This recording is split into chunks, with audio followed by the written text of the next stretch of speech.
जय श्री जगन्नाथ पिलामाने पंचतंत्र आ गोटे कहानी शुणा ना कौन सापर पूजा। चलो शुणा कहानी सापर पूजा। हरिदत्त थिला ब्राह्मण संतान किंतु से किछि लेखा पढ़ा जानी नथिला। बाल्यकाल रे जे विद्या शिक्षा करि नथाए से यौवन रे बहु कष्ट पाई थाए। मन रख पिला माने जे भल किना पाठ पढ़ी नथाए तार बड़ होला परे से बहुत हैरान हुए, कष्ट पाए। तेणु मन दी पाठ पढ़ो। चलो शुणा। हरिदत्तर मध्य कष्टर सीमा नथिला।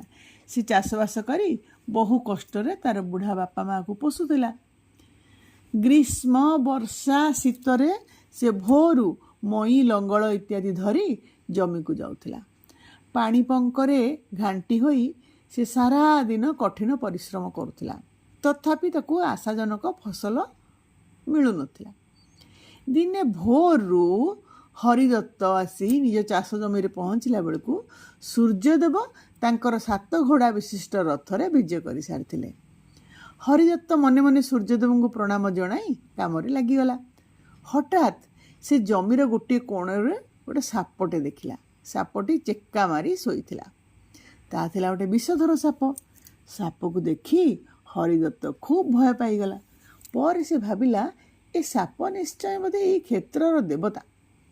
हरिदत्त घर को जाई गोटे सरारे किछि दूध और कदली आनी साप को देला। सापटी दूध और कदली खाई सरारे गोटे स्वर्ण मोहर रखी गाତରେ पशिगला। स्वर्ण मोहर पाई हरिदत्तर खुशी आ देखे कि हरिदत्त प्रतिदिन दूध और कदली आनी साप को दिए। साप प्रतिदिन गोटे मोहर हरिदत्त को दिए। किछि दिन एमती कटिगला। दिने हरिदत्त भाविला साप गात भितर बहुत मोहर अच्छी। सापटा को जदि मु मारिदेवी ताले मोहर सबू गुड़ाक एका बेलके पाइजिबी। शुभ कार्य विलंब उचित नुहे भावी हरिदत्त से ही दिन गोटे बाड़ी आनी सापर मुंड को लक्ष्य कर देला शक्त पहार। हठात आघात पाई सापटा रागरे जली उठिला। प्रकांड फणा विस्तार करी हरिदत्त को मारिला एक चोट। हरिदत्त सेठी टली पड़ा आउ उठिलानी। खबर पाई हरिदत्तर बापा बहुत दुख कले। से किंतु कांदिलेनी। से कहिले शरणागत को रक्षा करने उचित थिला। हरिदत्त विश्वासघातकतार फल पाइला। साप को मु दोष दे पारि नहीं। हरिदत्तर बापा आसी साप को पूजा दे कहिले हे क्षेत्रपाल सर्प आपण संतुष्ट हुअन्तु। साप कहिला महाशय आपण को गोटे मोहर देउची। मोहरटी नहीं आपण फेरी जातु। दयाकोरी पुणी मो निकट को आसबे नहीं। कारण मोर भय हेउची हुएत आपण कौन दिन प्रतिहिंसा आचरण करिपारंती। ता छड़ा हे ब्राह्मण थरे प्रीति भांगी गले स्नेह श्रद्धा द्वारा ताकू जोड़िबा संभव नुहे।